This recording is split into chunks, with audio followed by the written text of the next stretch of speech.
You kids are soft. You lack discipline.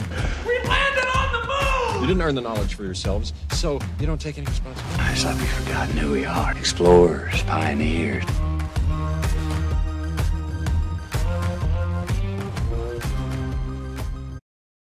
All right, we're back with, I think we said week in review, episode 40 last time. We had a great conversation. You'll never know what it was about because the microphones were not selected as the correct input. They were on. We had a great time. It was probably the best podcast we've ever done. I don't know. Actually, it wasn't. It wasn't. Yeah, there's no way to salvage it. So I'm just going to, maybe I'll just put it out and put the video out and let all the YouTube comments come in of like, I can't hear anything. See how crazy it gets. Or just have people like put their own audio on. Yeah. We get actually like those little lip readings. That's what we end up The doing. NFL sideline. Yeah. That's what we do need. Yeah.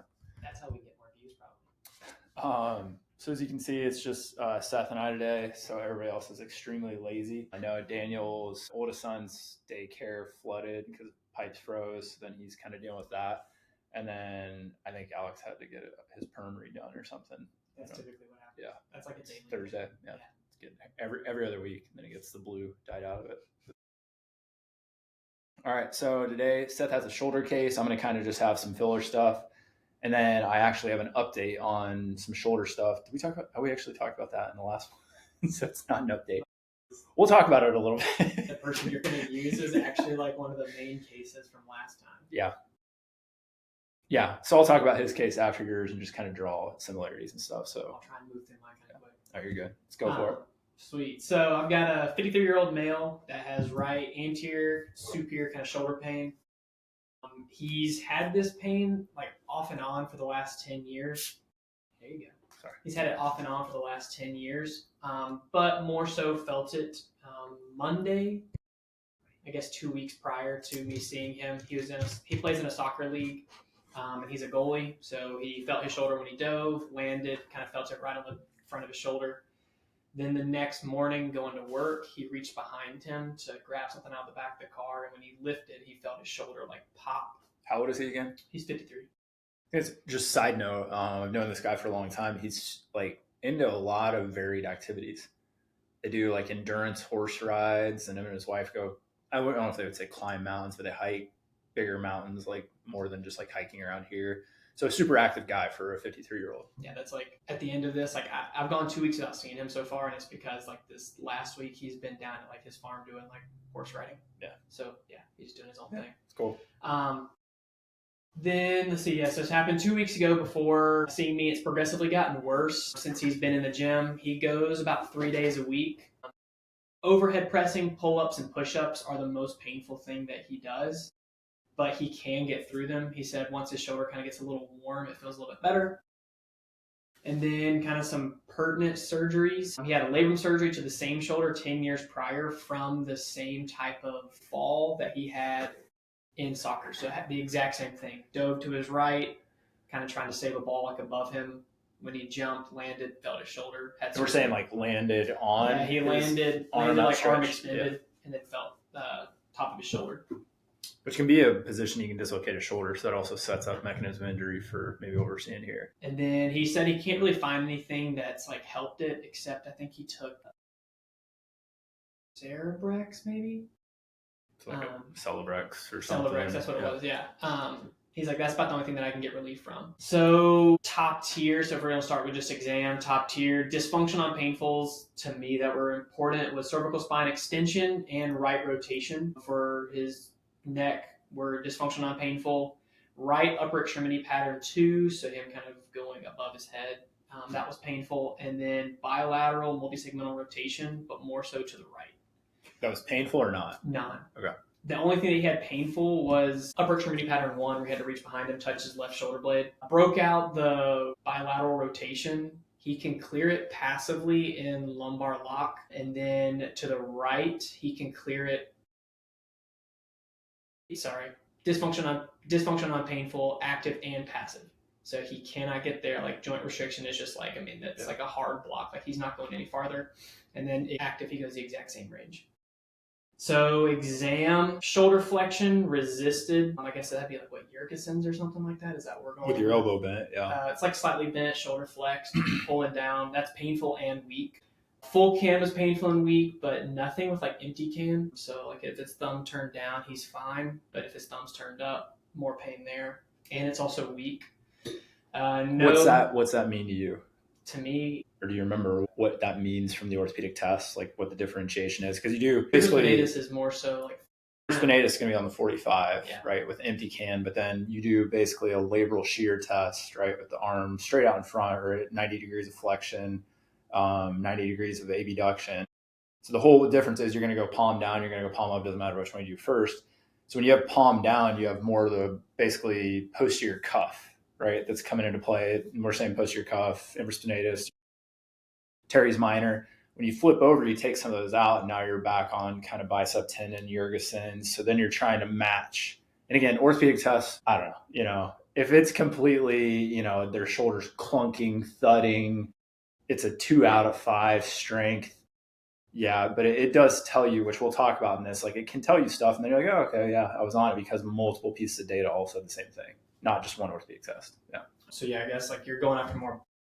The two things that come into play with both of those is like more bicep, like you mentioned, is more involved. So then like anterior part of the shoulder, which he said like, again, it feels the exact same as the last time that he had this surgery, or I guess he had the same injury.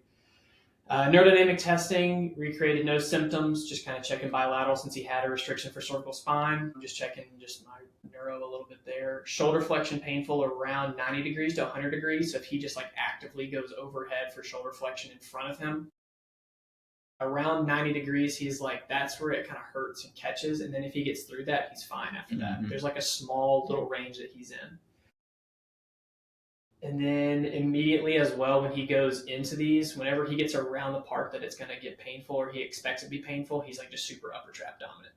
And here's a little tip, especially if you're a student or new doc. Big conversation here, which sometimes you're like, oh, like I'm way ahead of that.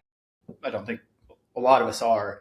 So a lot of times, we'll go through all these tests and you're still like, I don't really know what the hell's going on. And then we'll throw out something like, oh, scapular stability or scapular dyskinesis or something. So let's say somebody has like, I was taught, via Winchester advanced biomechanics, like the flexion abduction arc, right? You do abduction, hands apart or palms away, flexion. You're looking for, reduced range of motion pain, but you're also watching the scapulothoracic or scapulohumeral rhythm. One thing that I've kind of found interesting is, so just like if somebody is on a bench doing bench press, your scapula is basically stabilized by the bench. So if somebody has reduced range of motion or pain with just flexing or abducting their arms, you can also have them lay down on your table and repeat the test. And if it's wildly different, the likelihood of it being a legit injury goes, in my opinion, not to zero. Obviously, you can have injuries that you can bypass, but way lower. And then you're looking at maybe the biggest dysfunction, and you're like, oh, it's a good little test. Because what do you do in the flexion abduction test sometimes? You put your hand on their scapula and you guide it and see, like, does it improve it? You can lay them down, which is kind of like can we make a name up? Like, we're going to call that the scapulothoracic lock. Boom. That's what we're doing. Greg Rose, we're coming for you. Yeah, the ST lock. So lay them down on the table, repeat the flexion abduction arc or, whatever you want to do flexion and just kind of see. So just a tip if you're like lost. The only reason I say shoulder flexion is because I had him, when he was sitting up, do the abduction, trying to get back of the hands to touch. And that looked fine because he's like, yeah, I'm good out into the sides of me. He's like, it's only when I'm in the front that I start to feel anything. Which is another clue, like tick in the box of the same information. So we've had Yerkeson's, we've had basically a palm up, right? Or a full can in 90 degrees, 90 abduction flexion. And now we're seeing abductions totally fine and going through just pure flexion is worse. Then I put him in a 4x4 rocking just to have him like sit back on his heels, and he was pretty okay. He's like, whenever he like loaded his shoulder more, so when he rocked forward, he started feeling a little bit more. When he rocked back, he was fine. But there's like more load coming off of it, which led me to, since I'm adding compression with that, I put him on his back to go through like some clicking and catching of his shoulder. It's like a clunk test, I guess, if you want to call it that. Adding some compression. And he did have a little bit of a click in his right shoulder. He had a little bit of the same thing in the left, but I'd say it's a little more on the right. Now, again, am I still seeing, I guess, previous injury? I don't know what his shoulder felt like 10 years ago after the surgery, so that's some of the pieces that I'm not 100% sure on. But I have to go off of what I found like in the office that day. And then I also had him on his back, like you talked about the scapulothoracic lock. Mm-hmm. I actually retested supraspinatus, the empty can, full can, and he had no pain when he supine. So if you just lock his shoulder blade down, pretty much he has no pain with any of it. In case anybody's gonna, what would this be called? Brooke Bush Institute Check Me. It's O'Brien's test with hand up, hand down at 90-90. Oh yeah. So there you go. And then if you're just taking like a pure examination or a presentation of what he looks like, pretty big, like bilateral rib flare, pretty hypertonic erectors, like lumbar erectors. Outside of that, and I guess more so upper trap, some hypertrophy on both of those as well. But he's also, I'd say, like a pretty well-built like individual, if you want to say. Neuro normal, and then palpation. He had trigger points basically around his entire shoulder. So like pec minor, pec major, demystified, teres minor. Then he had some tone upper trap levator, and then joint restrictions was going to be CT, thoracic, TL, and then right shoulder extension. So I had him face down, just pulling his right shoulder back. And he actually said, he's like, that actually feels really good when you pull my shoulder back. So pain audits for me would be shoulder flexion, active and resisted, 4x4 rocking, which just kind of helps me mimic a little bit of some overhead positioning and push-up positioning, which he mentioned were painful. So if we're going to get into our specific testing, that would be kind of my area that I threw that in. And then functional audits, I actually am going to go after the shoulder extension first, just because that was a pretty big difference side to side, along with the previous injury. And he also mentioned that it felt really good when I did that.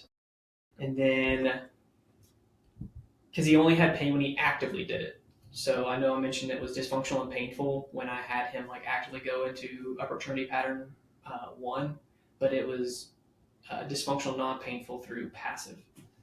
And then thoracic extension, and then the trigger points in the shoulder are kind of my like major 3. And then the 4th one that I will get to eventually later would be some rotation.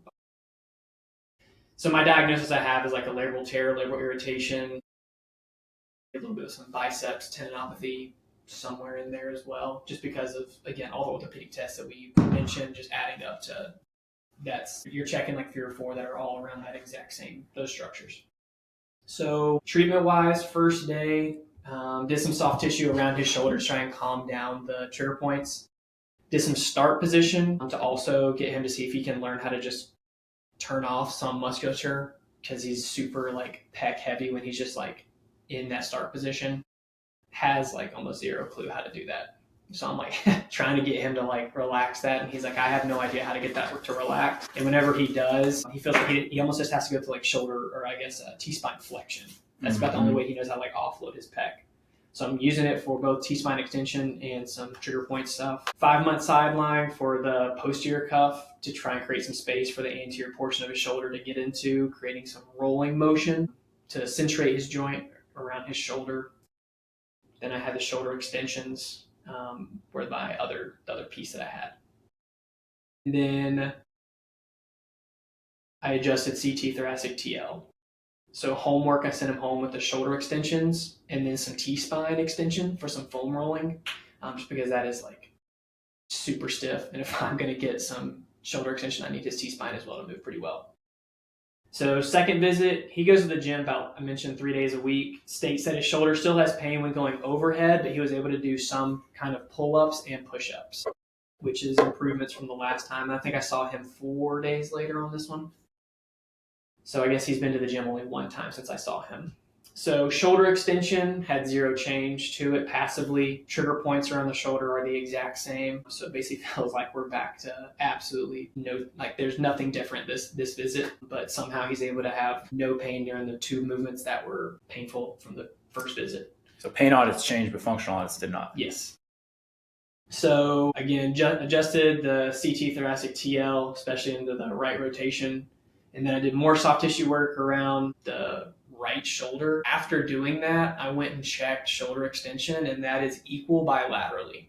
So that kind of gets me into the, did I actually go after like his joint, I guess, last time? Or is it more so the musculature around it that was restricting that mobility? Which here, I do some soft tissue work without any extensions, and it's like, boom, extensions like clear. When you say soft tissue work, just for... So some Stecco, some ART, also just to help kind of like save my hands a little bit. I used a little like massage gun on both sides of trigger points, or especially around like teres minor and around the front of the pec. So then did start position again, sideline, then moved him to the low oblique kind of start position. So he's propped up on his elbow, laying on his right side, knees bent, almost like he's fixing to start a side plank position. Mainly trying to use this position to see if he can drive, I guess, expansion between both shoulder blades to try and drive into the ground, or T-spine extension or T-spine uprighting, whichever one you kind of want to throw in there. He's like super shaky just holding that position. So I haven't had him move. I haven't raised up onto his knees yet, literally just holding that position. He's super shaky. So I sent him home with the T-spine foam rolling in this low oblique start position, because I was like, it's tough enough for you to, I guess, like work towards, but you can do it well enough. So yeah, those are my two things that I sent this time. Third visit, he has zero pain during weightlifting, but reports it's only when he lifts it in certain positions. So he has nothing on any of his like overhead pressing, nothing with his pull-ups. He's actually able to do some kipping pull-ups. Push-ups were fine. I think he's mentioned as well, like I said, this was like a month or so ago. So I think he mentioned they did some like front rack positioning stuff, which he's like, it used to be painful. It wasn't anymore. So soft tissue again feels about the exact same as the last couple of visits. Orthos from the first visit are still about the same and still weak. But if I push on serratus anterior, kind of like right underneath his like shoulder blade, and I push on that, and if I redo any of the orthos, he has no pain and full strength. So he's like, he kind of looked at me, he's like, that kind of doesn't really make sense. But we had just talked about you're basically helping either his shoulder blade or creating him some like some pseudo stability there. And his shoulders, like, yeah, I feel comfortable because I actually have some input here and I feel stable. So did basically the exact same treatment as I did last time, mainly because I added in some rolling here in that like low oblique. So I had him pressed up, but instead of again rolling up onto his knees, I had him still hip on the ground and just rolling as far as he could, almost like a crowbar, but he's rolling forward. Just because I've got to kind of address the motor control aspect, because we've shown a couple times here, the motor aspect is one of the biggest pieces, right? If it was like more so a true injury, if you want to call it that, some of the pieces of like stabilizing the shoulder blade and pushing on certain structures shouldn't, I guess, necessarily make it any less painful or stronger. So some of my audits shouldn't be changing like that. And then I sent him home with the exact same stuff as last time. So T-spine foam rolling, that low oblique start position, but I just did more crowbar action this time. This visit, I also mentioned about him getting like a massage before he saw me, just because I do have to spend a decent amount of time doing some soft tissue around his shoulder. I was like, if you paired it with, one of our massage therapists here, it would actually like help me a ton, so then I can spend more time on the motor aspect. I don't have to necessarily dive into the points as much. So fourth visit, which I'd say this is probably 2 weeks after I saw him for the first time. He was able to throw the ball as a goalie this week with no pain, and now only has pain with pulling movements, but nothing with kipping pull-ups. So his pulling movements is going to be your rows. That's about the only time he feels it. Hasn't got a massage yet. Recheck previous send-home exercises, and then I advanced to like bear holds, and then did some like hand removal stuff to try and see if he can't load this right shoulder, stabilizing some coronal plane and some rotation challenge. He can't perform it on the right side at all. So he's just like, has no clue how to do it. But yeah, he check his left side, he's just like super stable. So like right side, he has to like almost like lean completely over into it, and will not, like basically almost falls over trying to hold that position. So I sent him home with that exercise. And then we had about like a 2-week hiccup here, I guess, where I didn't really see him because we had Christmas and New Year's that was thrown into the middle of all this. So he's like, I didn't do anything for my shoulder over the holidays because he had like 15 people that stayed at his house. So he's like, I was trying to deal with family stuff. So he's about the same as the last visit. This time he finally comes in, got a massage on his shoulder before seeing me and said it felt incredible, but he goes, I felt like I got hit by a bus after that. So his only discomfort this morning was when he was working out in a single arm kettlebell squat snatch. So he's like, we had some push-ups thrown in there, we had some pressing, but the single arm kettlebell squat snatch. So that's just literally him just doing a snatch base to catch it super low. So I was like, I just want to see what that looks like. I would like to know what percentage of people can actually do that exercise. That's why I wanted to see. That's why I had him perform 1% of the American population. Because it was, yeah. So and he had to do, I think it was like 10 of those for like 4 or 5 rounds. It was a decent amount. It was a decent amount of volume for that exercise. So I was like, I just wanted to see him perform it for me, because I was like, we're now getting into where it's like specific exercises are what's bugging him, and not necessarily just everything like it was at the beginning. Mm-hmm. So it's more the why. Like it's more of the why. Like, why do we keep kind of running into this issue, especially in that one like plane of motion, like 45 degrees out or so, 90 degrees to 100 degrees of shoulder flexion. We're still kind of getting caught, because he's like, when I'm going to go overhead to catch the snatch, he's like, there's that pain point, but catching it is fine. So it's, again, just that little middle section. He cannot get his arm all the way overhead, because I asked him how much he was using. I was like, I was using 30 pounds to do this. I was like, well, here's like a 10-pound weight. Let's just see if you can do it with 10 pounds. Can't get his arm all the way overhead. Upper trap heavy. So when he goes to pull, and the whole time he's doing it, he's just laying into his right upper trap. Has to lean super heavily onto his left side as well in order to do it, because he just can't rotate enough to the right to catch this. So rechecked the bear hand removal and was able to crush it this time. Lumbar lock with right rotation was dysfunctional, non-painful on the active component, but was functional, non-painful with passive. So we've kind of cleared that joint restriction. It's just the active component he cannot do. So I had him do the overhead position, so like a little half kneeling kettlebell windmill. So he's in like one knee, so left knee would be down, right knee up, right arm has a kettlebell overhead to work on this catch position, but also some right rotation. And I had him do this, and he's like, there's no way I'm getting to the ground on this. He's like, I can't even get there. And he couldn't get to the ground with his hand for the first like 3 or 4 reps, and eventually started getting to where he could. But the only way to get to the ground, he had to like roll super heavily onto the outside of his foot. So I was like, let's just chunk that for right now. Threw him in a little supine position.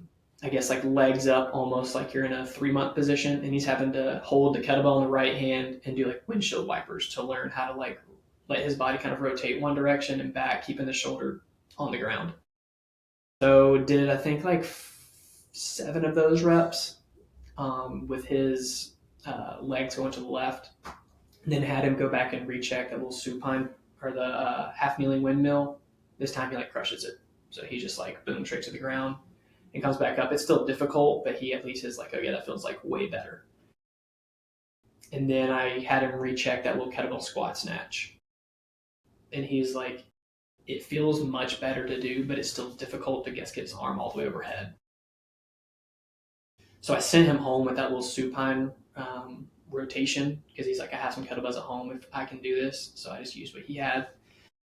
I even said, hey, you don't have to have any kettlebells or any weights to do this with. And then for warm-ups in the gym, I actually have him doing the little half kneeling windmill. And then I asked about like some upcoming training and games, and told him for the current moment to eliminate overhead pressing, since he's going to be playing a decent amount of soccer coming up.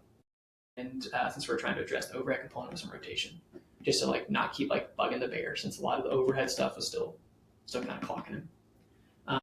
But he's scheduled to come back in early next week. So that's kind of where we're at with his case. There's kind of 2 big things that stood out throughout there. Yeah, you're probably all over the diagnosis. So then, I did a podcast, which I'll put a link in here, to a podcast I did with Steve Capobianco. And I actually did a talk on this at the rehab symposium in Orlando this past summer on like why are trigger points forming. And there's, a couple hypotheses, like a subthreshold workload, neurologic protection of an injury. So then you talked about, that's why I asked the question of like, what soft tissue are you doing? So when we throw the kitchen sink at stuff, so we're like, oh, I did a little stecco, did a little ART, did a little, basically like percussion. Those are 3 different mechanisms, right? Stecco, maybe they're all creating the same effect, and we just don't understand stuff well enough. But let's say it's sensitization that automatically changes the bullet that you put in the chamber, right? So you're like, man, if I go in there and blast it with stecco, it might get more sensitive.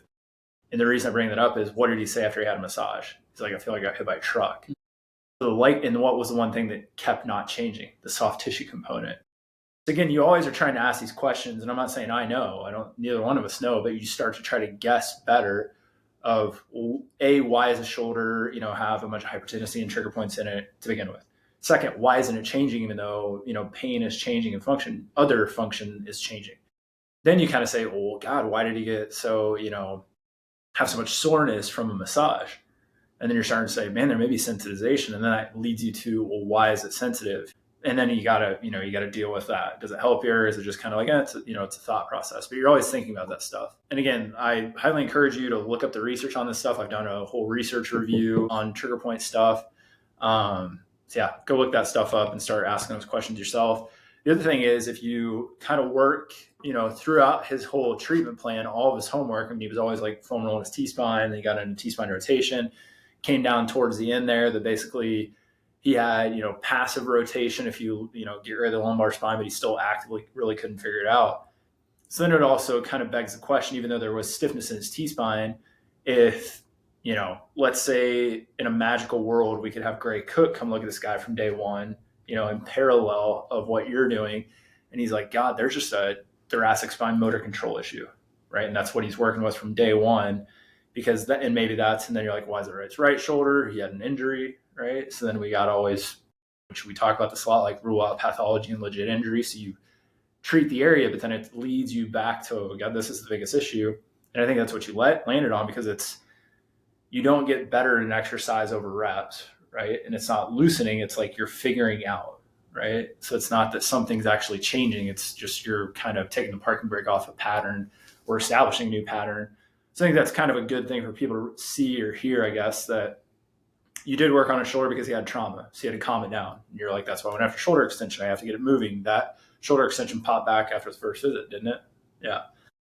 Then after that, you're like, God, I got to keep changing these things. And you keep working around the shoulder, soft tissue and stuff, but it comes back to thoracic spine, because it keeps showing you that. And that was the other thing, not to cut you off, but it was like, when you're dealing with the injury, it's like, we always talk about, like, you need to go after the biggest thing first, go for the functional audit. But again, he's still like in pain where he like can't really do much of the gym, but he also wants to play soccer. And even his first thing was like, hey, I've got some soccer matches coming up that I want us to be able to play as a goalie. Like, do you think I'm going to be able to do that? Because they've already texted him and asked him, like, before he saw me, if he was going to be able to play this weekend. So it was kind of like, okay, I'm going to do everything I can to kind of like calm this down as much as possible and not just add like more fuel to the fire. Because if I'm trying to change, let's say, his function is kind of like a baseball player. Like if I go in and I dry needle a trigger point in his lat or something like that, and he goes out on the mound, that just open him up to a potential for like more injury if he's going to continue playing. Is that there for a reason, for a protective component? So it was like, let's just add something easy to go after. Yeah, his shoulder extension needed to get worked on.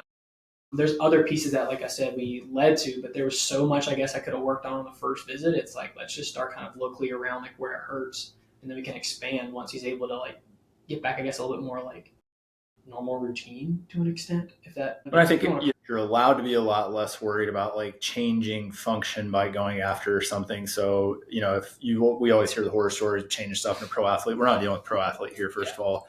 Second thing, this is goal alignment. You matched what he said he needs to be able to do with what you did from treatment, because you could have just went after his thoracic spine and not his shoulder if he's like, I'm not going to be doing anything for the next month. Right. And that's what you have to weigh it against, is like, hey, I'm going to be doing this stuff. You're like, then your shoulder's going to be able to do different things very quickly. Versus if you thought, we have multiple, the next case I'm going to talk about, like, same thing, right? This guy's job is a physical job. And it's like, okay, we have to make this decision because of what you want to do, not necessarily what I think needs to be worked on. That's, in our world, very different than, you got an MRI, you see an orthopedic surgeon, you have a torn tendon, they think they need to repair the tendon. And that's regardless most of the time of what you have coming up, just because it seems like drastic, even when it's non-traumatic tears that just been around for years. So that's our job, is to determine goal alignment of what do you need to do, how much time do we have, what are you willing to do with, hey, we think there's legit injury or not, and then how much time is it going to take to change this function, and things like that. So it's kind of a big equation that you're trying to like weigh both sides and make them even, but it's never going to be even. The other thing too is, like you said, aligning with his goals. Like, there was no part, I guess, to the exam where I felt like he needed to like not do any of those things. Mm-hmm. Because if he had like a true injury, I feel like most people would be like, all right, how long do I need to sit out? His was more like, am I going to be able to play? And he also mentioned, he's like, yeah, he also didn't say that he was going to cut back any at the gym. He's like, yeah, I'm still going 3 days a week. So it's kind of like, you're still staying pretty active. It's just bugging you and you're kind of getting annoyed by it. That's the other piece too. So the case that I talked about at length last time, which I'll kind of still give like a 5-minute overview. Somebody I've seen for a long time, they've had a multitude of injuries all over because they own or are partial owner of a Taekwondo gym. They coach, they're sparring all the time, they compete themselves, likes to lift weights. Super interested, obviously, in the movement world because of what he does. So it takes the advice, but then also, not to be mean, it's kind of stuck in a bro weightlifting mindset. And I think some of that's kind of to his detriment with Taekwondo. It's just, there's a bad intersection there. So anyways, I've seen this guy for a long time. One of his constant complaints, just kind of, his shoulders will bother him. Right shoulder, left shoulder, on and off. Over the past couple of months, his left shoulder's become more and more bothersome to the point where he started telling me I can't do lateral raises, I can't do front raises, which I hate to say there's bad exercises. There's still a lot of labral shear with those exercises. It's been proven if you're not in the angle of scaption. And it's not like we have to do everything in these safety ranges, but it's kind of like doing bench press with your elbows at 90 degrees. We just know that's not the best thing for your AC joint. All right. So if we get into the same angle of scaption in like a push-up or a bench press, it's a little bit better. Now, if you break your arms apart and they're in dumbbells, it's even better, right? So there's just these like things with exercise where you're like, it's not bad or good. There's just better options for most people.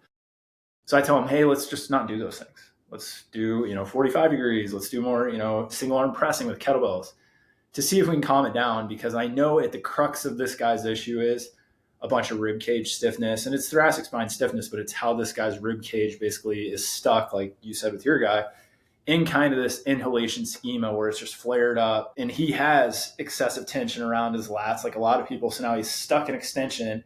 He can't get his shoulder in full flexion. So when he gets to the top of his shoulder range of motion, I mean, if you think about the angles here, think about your rib cage being tipped back and then your shoulder still can't get over your head. I mean, you're just basically leaning on the back of your shoulder at some point. And what's the catching you in the front?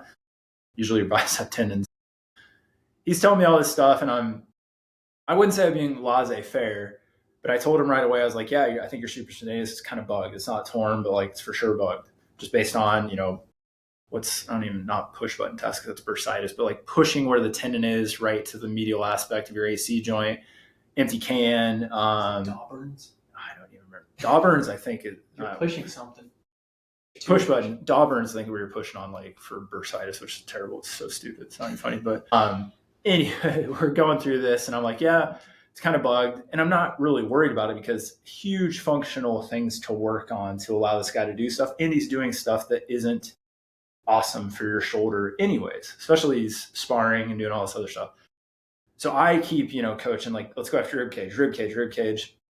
And it was tracking along. Well, then last visit, which would have been a little over 2 weeks ago as of today, he comes in, he goes, his Achilles had been bugging him. He's like, that's been better. He had an oblique strain on his right side, which ties into the rib cage stuff. He goes, that's better, because this left shoulder is just, it's really starting to bug me. And he says, do you think we should get an MRI or something? Which is like a light bulb for any clinician of like, when they say that, they're basically saying like, I need some confirmation now. And I'm not saying you can't talk your way around that back to function, but if you went, at this point I'm 3 visits in specifically on the shoulder. So I'm getting into a trial of care. If you're not having success in terms of like relieving their pain, getting them to do what they want to do, goal-oriented stuff, and they throw the flag of, hey, I think I need an image or consult, you better listen to that, otherwise you're going to lose them. And I don't run the risk of losing this guy. He's like notoriously my biggest fan and maybe the loudest patient in the office, but lose him from that care. Like he just goes to somebody on his own. He's like, dude, my shoulder had so-and-so and you didn't know. So I kind of say, hey, we can get an MRI. That's totally fine. I don't bring anything up about an orthopedic consult. I go, on that MRI, it's going to show a small slap tear and it's going to show some like tendonitis or a partial tear of probably supraspinatus. And that's just kind of, your right shoulder might have the same thing. It just doesn't hurt as bad. And he goes, oh, I get it. And then he you could tell he's like, yeah, I just need, really need to know. I got a lot of stuff coming up and like, love that I did that. So order the MRI. What was it? A little bit of AC degeneration, mild tendonitis, supraspinatus, small slap tear. And they literally said small slap tear, and it's the head of radiology for the hospital around here. So we tell him that. And because I knew that if there were positive findings of what I said it was, even though I think it's a rehab scenario, what I'm really leaning on now is I think those findings don't warrant surgery. So I went ahead and sent him to the orthopedist that is our conservative kind of orthopedic arm with no I wasn't teeing up the orthopedist like, hey, let's not get him to have surgery. Just, hey, go have a consult because I need to be able to trust that guy. Now, if he says it's surgical, I will call that orthopedic surgeon or orthopedic doc in this scenario and be like, why is this surgical? There's no tear in a tendonitis, and we have a small slap tear. So now hopefully we get an orthopedic surgeon to tell this guy like, hey, it's not surgical, you need to do rehab, maybe gives him some medication, I don't know, injection. But what we get is like this massive confidence influx of like, okay, I'm headed the right direction. His shoulder could feel better next time he comes in just because of that. Because you're managing the case appropriately. He feels more confident. Maybe he does lay off stuff even more because 2 people have told him, and technically somebody, I guess, higher in the echelon of triage. But it's a big management case because I know I could have just like kept him going and he'd keep getting frustrated because he does so much stuff from a goal misalignment where I'm like, dude, can you just lay off? And he just doesn't. For part, he can't because of his job. Part, he doesn't want to because he just wants to bro out. So it's a good case because I was diagnostically accurate, which gave him confidence when the images matched what I told him it was. That's not always going to happen. Second, like Seth said, I knew it wasn't bad enough to need to stop anything. I was just trying to modify stuff to A, not make the injury worse, but B, get him out of pain faster. Last thing is, I knew I needed to work on this core functional deficit of like rib cage, just general movement and, basically 3D, but mainly rotation with him. And if you think about somebody with Taekwondo doing a ton of rotation, this guy's had multiple oblique strains. So now what do I get to do when he comes back in? Yeah, I'll ask him about a shoulder, maybe got blocks, camera cell break or something, or an injection. But I get to go, hey, we're just going to let your shoulder chill out. So we're just not going to do that stuff of picking the scab, and we're going to hammer your rib cage. And now I get like this big, like aggressive, a 4 or 5 visit slam of like, you should be sold on this, right? So that's what we're trying to do with all these cases is manage them so well that like they come to the conclusion, which we're giving him info for, but he comes to the conclusion, yeah, my shoulder's beat up, but it's okay. Beau said I got to work on this stuff. And the ortho that we sent him to also talks about dietary changes, anti-inflammatory supplements, like all the stuff that I've told him. So you get these echo chambers in a good way. But again, I don't know. He hasn't had, or I don't have the notes back. We checked right before the podcast. I don't have the orthopedic notes. So I don't know what he's told him. I can only cross my fingers that he did not say, hey, let's do surgery. Now, if he had to do a surgery, and I even went over this with the patient, he goes, what's a surgery like that look like? And I said, with a small labral tear, they'll go in and they'll, 1 or 2 sutures, maybe not even, I don't know, that maybe they clean it up. 1 or 2 sutures, and if it's a small tear, 4 weeks and you're not back to full go, but you should be out of like post-op PT and back to kind of training at a low level. So we'll just see. But I will for sure do a legit follow-up since we didn't have the previous podcast and we're back here because of lost audio. Yeah, just to review, diagnostically accurate, managing the case well, and then working on, the thing is the thing, like working on what you need to work on in the face of an injury or not. And that can be really tough as a clinician at any phase of your career. Hope that helps. Any more to add on his case or your case? Any thoughts come up while I was talking? I think the toughest part is, again, like making sure that you still are addressing your biggest functional audit, even in, like you mentioned, the face of an injury. Yeah. Right. Weighing the odds of, not the odds, but weighing is this more of like, okay, I need to refer this out for like some other type of intervention, right? Mm-hmm. Surgical versus like imaging. Right, not being nervous to pull that too early, because there's two cases where we have like very similar, I'd say, presentations for both of us, but it's you referred for imaging and I didn't, but yours was because he wanted it, and mine did ask about it because he goes, at what point do you consider getting imaging? So at that point, it still kind of lands in my ballpark of like he trusts me with his care and understands, and I just walked him through like if the weakness continues and then it starts to affect your daily life, mm-hmm. and or pain / audits are not changing, that is where I will start being like, hey, we need to go out and do these things. But if I can push on a different part of your body and make those changes where you have mm-hmm. full strength and no pain, to me, that doesn't warrant you having surgery. If you thought about it like this, if every one of your patients was going to have surgery or some high-level medical intervention for every injury that they had. Let's not say it's like chronic pain or it's like legit, like, tendinopathy, a tear, whatever it is, an injection even for like neurologic sensitivity. Like there was some high-level intervention where you're like, the injury is being treated. That's how you should treat everybody. We have tools to do that stuff too, right? Dry needling for pro-inflammatory markers, offloading tissues to let them heal. Like we're doing that in our own way. So I'm not saying you're not treating the injuries, but just imagine, play the game for a month. I know it's a lumbar disc herniation. I'm going to send them out for a discectomy. That's just what you're playing in your head. What would you be treating when they came back in your office? If you play that game, you'll start being like, I probably wouldn't be like just shoving them into lumbar extension.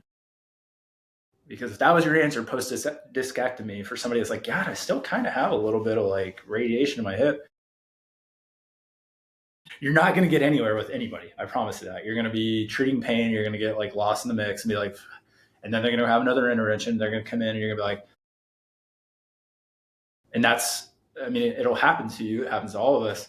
But that's how I would have you think for a while. And that's why you have to be so good at ruling out or ruling in injury to know, do I need to do some things for the injury? Or, hey, my big job is to offload that tissue, offload that joint through the functional capacity or functional changes because it's just kind of getting irritated, which you said, like tear or irritation. Goes one way, maybe a tear comes into it. And let's say you get an MRI. Let's say my guy, you flip the script, his MRI is clean as a whistle. I hope you weren't working on his labrum. Good luck explaining that one. So, and again, it's not to say that like sometimes the thing is like you could be working on somebody's shoulder and they have a shoulder issue. Yeah. But like you better have some information that led you there instead of just like, oh, your shoulder hurts, like run your shoulder. Because what if Seth was just stopped at shoulder extension? This guy gets an MRI and his shoulder is just fine. And now Seth has to reconcile with him. The guy's for sure going to be like, well, what's wrong? And you're like, and let's say shoulder extension got better. And then Seth's like, well, I don't know. We got shoulder moving and there's nothing wrong. I don't know. Maybe you have chronic pain, which I think happens a lot. Is you just run out of, data basically. So I run that experiment.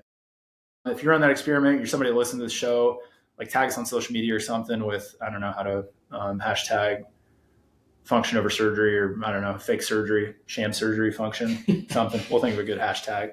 But think of it like that. I think it'll help you quite a bit. Procedure. I don't know. I could go either way. I think it's a good way to think, though. You just think the injury will be taken care of. And again, sometimes that is your job. Sometimes just chill. But think of it like that. And I think it'll flip your mind real quick and like, oh, I treat over here. And there's other reasons that you wouldn't treat a hot spot. This guy, when he got a massage, his shoulder, I wouldn't say it was worse. It hurt. Because I wouldn't say that. I mean, like, I'd be lying if I said I didn't walk in there every time and being like, I'm getting an MRI today. Right? Yeah. Like, I mean, I walked into the treatment room being like, based on how he is and just kind of knowing like how he acts, like his mannerisms in the treatment room, like I'm always like, yeah, we're getting an MRI today. And then I go and check things and as we're rolling through things, the MRI starts coming down lower on what I'm going to order just because like what he's telling me and like function and what I'm feeling. Right? Yeah. It's like I'm walking in almost being like, we're getting an MRI today just because he's had a previous surgery to that same shoulder with the same injury. So like he knows things about his shoulder because he's been there. You can go too far the other way. You could have too much bravado behind. I'm not like with my guy. I don't need an MRI. And he comes at me with like, and you're like, you don't need one. Even if there is a small tear, it'd still be rehab based. That might be what you legitimately think and you would say behind closed doors. That is not the best way to manage that case for 99% of people. Most people. You get a pro athlete that's got to go through a season and this gets talked about a lot.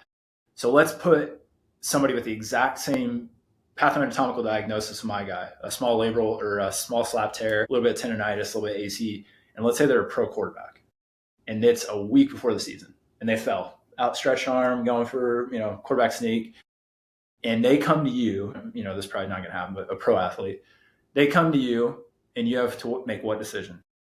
Could they play through it? How much do I tell them? How much does it warrant telling them to not let them worry about it? How fast can I get them good? What would they not be able to do? Because in that scenario, you're talking about millions of dollars, playoff, like all these things come into play.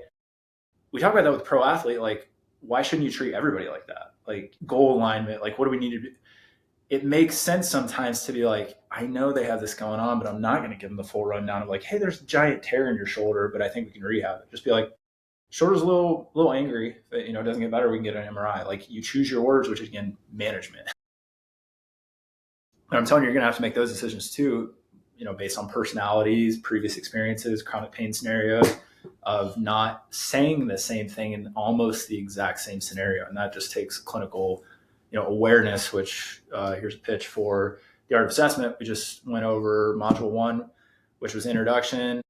module 2 is on observational skills, both in the treatment room and outside. And we talk a lot about the different levels of awareness. One of those gets into just general awareness, but like emotional, intelligence and being aware of the scenario that you're dealing with, rather than just like, you got your ideas, you spit them out regardless of who's sitting in front of you. The best clinicians in the world are really good at managing people. They're good with their hands, they're good at diagnostics, but they're amazing at managing people in the face of maybe not having some of the skills that other people do. That's on beaubeer.com. Art of Assessment Hybrid. We'll be doing a live module next week. And then we'll also next week interview 41, which will be recorded in 2 weeks. We're going to allow, if you're part of that, you can be on that show and ask questions. We might even have somebody from that cohort present a case or something like that. So look forward to that. Any last words? Thank you. See ya. Thank you for tuning in. Please subscribe via YouTube, Apple Podcasts, or Spotify. If you like the message, please share it. We appreciate it. Thank you.